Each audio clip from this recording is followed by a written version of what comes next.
ni Senator Antonio Trillanes kay Pangulong Duterte na ilabas ang kanyang bank transaction history.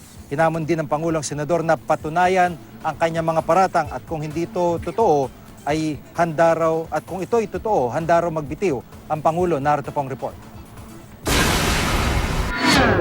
Inuulit ko ang aking hamon na patunayan niya na mali ako, na meron siyang mahigit 2 bilyong piso sa kanyang bank accounts, at pagka nailabas niya ito, yung transaction history niya, at ako ay mali, ako po ay magre-resign dito sa Senado. If Trillanes can prove his allegation that I have amassed 2 billion pesos illegally, or if that bank account under my name has a total deposit at one time of even just $500 million, I will resign as president immediately. Yan ang sagot ni Pangulong Rodrigo Duterte sa hamon kahapon ni Senator Antonio Trillanes IV. Kaugnay ito ng muling pagbuhay ni Trillanes sa kanyang paratang na nagkaroon ng bank transaction si Pangulong Duterte na aabot umano sa mahigit 2 bilyong piso mula 2006 hanggang 2015. Ayon kay Trillanes, hindi ito idineklara ng Pangulo sa kanyang Statement of Assets, Liabilities and Net Worth o SALN. Gate ni Pangulong Duterte, lumang issue na ito na matagal na niyang sinagot. This is actually an old and rehashed issue. I have answered this allegation before I became president. The people have already spoken. They have placed me in the office with 16 million votes. Abril ng nakaraang taon, kainitan ng kampanya sa eleksyon, isiniwalat ni Trillanes ang pagpasok ng umano'y halos 200 milyong piso na nasa isang joint bank account umano ng Pangulo at ng kanyang anak na si Sara noong March 28, 2014. Ang bank account nasa Julia Vargas branch daw ng BPI sa Pasig. Hindi raw ito idineklara ni Pangulong Duterte sa kanyang 2014 Statement of Assets, Liabilities and Net Worth o SALN.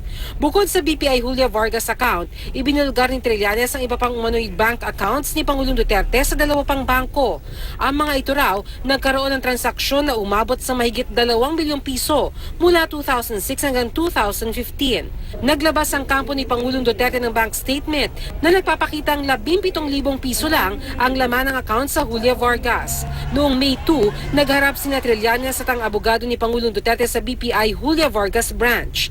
Dala ng nooy abogado ni Pangulong Duterte na si Attorney Salvador Panelo ang isang special power of attorney. Sa SPA, hiningi ni Duterte sa BPI ang bank certificates para sa BPI savings account para ipakitang wala itong laman na milyon-milyong piso. Pero matapos ng 30 minuto, umalis din si Trillanes. Wala kasing bank secrecy waiver na dumating kaya hindi nabuksan ang mga bank account. Hamon ngayon ng Pangulo. I would advise Trillanes to go to court and file the proper case against me and advise him further to stop opening his mouth when he has nothing to say anyway. Matapang lang daw magsalita ang senador, palibhasay wala umanong mawawala sa kanya. Senator Trillanes is on his last term and would have known nothing to lose if he would resign from office, which explains his penchant for always daring president to resign. He actually has no political career after his term in office expires in less than 2 years. Ipinagtanggol din ng Pangulo ang kanyang common law wife na si Honoret Avancenia na ayon kay Trillanes ay may mahigit 187 million pesos sa bank accounts mula July 2004 hanggang March 2016. Honoret started her donut business 18 years ago. She supplies meat sa 5 malls dito sa Davao. Siya yung nagsusupply ng karne, ng baboy. Diyan, kalaki ang pera ng babaeng yan. Matyaga. Hindi kagaya mo ambisyoso.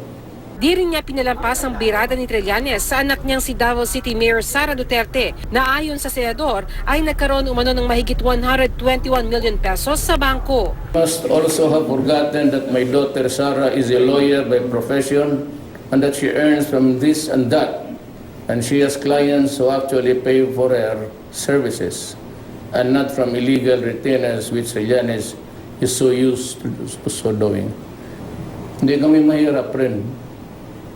Tatay ko gobernador noon, may iniwan sa amin. Ikaw, anong naiwan sa'yo? Hangin pati yabang. Tulisan ka, sa totoo lang. Kahapon, hinamon din ni Mayor Sara Duterte si Trillanes na ilabas ang sinasabi niyang 121 million pesos na nasa bank account umano ng alkalde. Kasunod ng mga birada ni Pangulong Duterte, sinabi ngayon ni Trillanes na hindi niya papatulan ang mga pang-iinsulto ng Pangulo sa kanya. Ang hindi raw niya hahayaan ay malihis ang issue.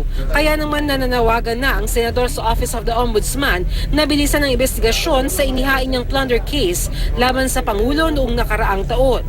File na po ako ng plunder case sa Ombudsman at ginamit ko itong mga dokumentong ito bilang ebidensya dun sa plunder case na yon.